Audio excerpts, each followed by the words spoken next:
Anitha versus Amarnath. మహిళలు ఒక కట్టు బొట్టు ఒక వాచ్ పెట్టుకొని వచ్చి డిబేట్స్ లలో ప్రెస్ కాన్ఫరెన్స్ లో కూర్చుంటే దాన్ని కూడా కించపరిచి మాట్లాడుతున్నారు కాబట్టి వీళ్ళు నీచ స్థాయి వ్యక్తులు ఎలా దిగజారిపోతుంది.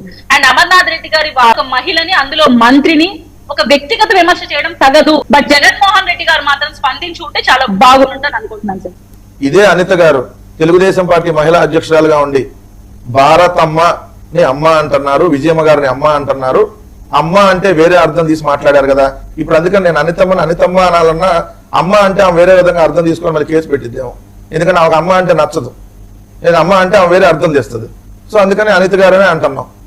సో అనిత గారు మరి ఆ రోజు అట్లా మాట్లాడినప్పుడు మరి ఇదే కీర్తన గారు తప్పు, అమ్మ అనే పదానికి అర్థం వేరే రకంగా తీయకూడదు, తెలుగుదేశం పార్టీ మహిళా అధ్యక్షురాలుగా ఉండి ఇలా చండాలంగా మాట్లాడకూడదు, విత్డ్రా చేసుకోమని చెప్పి ఎందుకు మాట్లాడలా? మరి ఆ రోజు నోరెందుకు మెదపలా? ఇదే చంద్రబాబు నాయుడు గారు నీ అమ్మ మొగుడిచ్చాడా, నీ అమ్మమ్మ మొగుడిచ్చాడా? అమ్మ లేంది, అమ్మమ్మ లేంది, మొగుడు లేంది, వెళ్ళాలేంది, ఈ మాట ఏంది? ఏం 75 ఏళ్ళు వచ్చినాయి కదా, ఏం సిగ్గు లేకుండా ఈ మాటలు అని ఎందుకు జనసేనలు మాట్లాడలా? అసలు మీరు మహిళల గురించి మాట్లాడుతుంది ఆ చైర్లో కూర్చొని నేను ఈ డిబేట్లు అటెండ్ అవుతుంటే నిజంగా నేను షాక్. మీ ఎమ్మెల్యే నిన్న కూడా ఢిల్లీ పట్టుకెళ్లారు. ఆ ఎమ్మెల్యేని శ్రీధర్ అరవకుండానే 5 సార్లు అవార్షణ చేయించాడు. అదేమని ప్రశ్నిస్తే రోడ్డు మీదకి వస్తావా మీ తాతంశెట్టి నాగేంద్ర లాఠీ తీసుకొని పోలీసుల దగ్గర కొట్టున్నాడు వెళ్ళి. మనం మహిళల గురించి మాట్లాడితే ఎట్లమ్మా? మహిళలో ఒక సిగ్గుపడదా? ముందు అటన్నిటి మీద మాట్లాడాలి కదా. మీ తోటి మహిళగా, మీ జిల్లా మహిళగా, పక్కన మీ శ్రీకాళహస్తి మహిళగా ఎవరు కోట వినోద్ గారు ప్రైవేట్ వీడియోలు తీశాడు నాయి తెలుగుదేశం ఎమ్మెల్యే బొజ్జల శ్రీధర్ రెడ్డి అని చెప్పి, బొజ్జల సుధీర్ రెడ్డి అని చెప్పి ఆమె వచ్చి వీడియో చేస్తే ఏమైందమ్మా? మీరు ఎందుకు నోరు మెదపలా? పవన్ కళ్యాణ్ ఎందుకు మెదపలా? అంటే వాళ్ళు మహిళలు కాదు, వేరే ఇక్కడ మేకప్ వేసుకొచ్చారంటే ఇప్పుడు వచ్చేసింది. ఇది పెద్ద తప్పు. మహిళా లోకాన్ని మొత్తాన్ని అవమానపరిచినట్టు. రోజా గారిని డైమండ్ రాణి అన్నప్పుడు ఏమ్మా కీర్తన మీరే కదమ్మా డిబేట్ లో నాతో సమర్థించారు కదమ్మా. మీకు సమర్థించే హక్కు ఎక్కడుందమ్మా? మరి ఈరోజు మీరు వ్యతిరేకించే హక్కు ఎక్కడుంది? ఇదే అనిత గారు నోరు తెరిస్తే మాట్లాడే మాటలు. ఆమె హోంమంత్రిగా ఆమె శాఖ గురించి చెప్పిన మాట్లాడిందా? 11 రోజులైంది తునిలో ఏదైతే చిన్న బాలిక మిస్ అయ్యి. ఏం క్వాంటమ్ టెక్నాలజీలో ఉన్నాం, ఏఐ టెక్నాలజీలో ఉన్నాం, టెక్నాలజీ పొంగిపోతుంది, ఎక్కడ ఎగిరి కాలుతుందంటే మోందా తుఫాన్ వెళ్ళి పక్కకు పడిందే. మరి పాప దొరకలేదమ్మా. అది కదా మన హోంమంత్రి గారిని అడగాల్సింది. అవన్నీ మనం అడగం. మనం ఏం అడుగుతాం? జగన్ గారిని తిట్టమంటే లైన్ వచ్చి ప్రెస్ మీట్లు పెడతారు.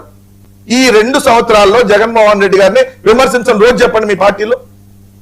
మీరు ఇంకొకటి 23 నెలలైంది నంద్యాల జిల్లా. అమ్మా మీ రాయలసీమే, మీ నంద్యాల జిల్లా, మీ రాయలసీమలో నంద్యాల జిల్లా మచ్చుమరిలో 5వ తరగతి చదువుతున్నటువంటి బాలిక 9 సంవత్సరాల అమ్మాయిని అత్యాచారం చేసి హత్య చేస్తే 23 నెలలైందమ్మా. శవం దొరకలా.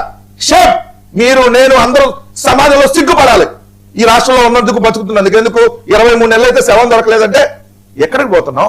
మీ ఆఫీస్ చుట్టూతో 11 సార్లు అపాయింట్మెంట్ కోసం తిరిగితే సుగాలి ప్రీతి గారి తల్లి గారిని మీ గాది వెంకటేశ్వరరావు అనే మీ జిల్లా అధ్యక్షుడు రమ్మని మా ఆఫీస్ కి ఏందో అంత చూస్తాం.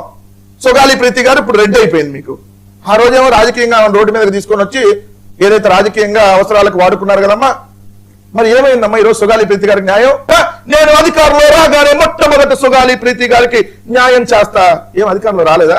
2 సంవత్సరాల నుంచి అధికారంలో లేవా? ఇవన్నీ మహిళలకు సంబంధించిన అంశాలేనమ్మా. ఇంకా చాలా ఉన్నాయి మహిళలకు సంబంధించినటువంటి అంశాల మీద. ఒక్కటో ఇదే మీరు ప్రభుత్వంలో ఉండగా రాజమండ్రిలో ఫార్మసీ ఫైనల్ విద్యార్థి నాగాంజల్ని లైంగిక వేధింపులు టీడీపీ ఎమ్మెల్యే మరిది చేస్తే ఆ అమ్మాయి ఆత్మహత్య చేసుకుని చనిపోయింది. ఏమ్మా పవన్ కళ్యాణ్ రాజమండ్రి జిల్లాకేగా, ఉమ్మడి ఈస్ట్ గోదావరి జిల్లాకే మంత్రి, ఏం కనీసం ఒకరోజన్నా స్పందించాడా, మాట్లాడా? ఇదే అనిత గారు ఏమైనా వెళ్ళి కనీసం తప్పని చెప్పి ఇట్లాంటివన్నీ జరగకూడదని తీసుకున్నారా? చీరాలలో 21 ఏళ్ల యువతి బహిర్భూమికి వెళ్తే అత్యాచారం చేసి హత్య చేశారే, ఇది మన ప్రభుత్వంలో కదమ్మా. మంచి ప్రభుత్వంలో బహిర్భూమికి వెళ్తే అత్యాచారాలు చేసి హత్యలు చేస్తారు. పొంగనూరులో ముస్లిం బాలికని ఏదైతే హత్య చేసి చంపారు అంజుమ్, హిందూపురంలో అత్తాకోడలను గ్యాంగ్ రేపు, పరిటాల సునీత ఇలాకాలో 14 మంది తెలుగుదేశం కామాంధులు అమ్మాయిని కడుపు చేస్తే మొన్న పిల్ల పుట్టారు. పిఠాపురంలో 16 ఏళ్ల బాలిక టీడీపీ నేత జాన్ అత్యాచారం చేశారు. ఇట్లాంటి ఇప్పుడు చదివితే ఇంకో 2 గంటలు డిబేట్ ఎక్స్టెండ్ చేయాలి. మహిళలమ్మా, మీరు మహిళే. మనం ఎప్పుడు స్పందించలా? పవన్ కళ్యాణ్ మహిళ కాదు, రాష్ట్రానికి ఉప ముఖ్యమంత్రి. ఆడపిల్లలకి అన్యాయం జరిగితే మాదాపూర్ నుంచి పరిగెత్తుకొని రావాలి కదా. మరి ఎక్కడికి పరిగెత్తుకొని వచ్చాడు?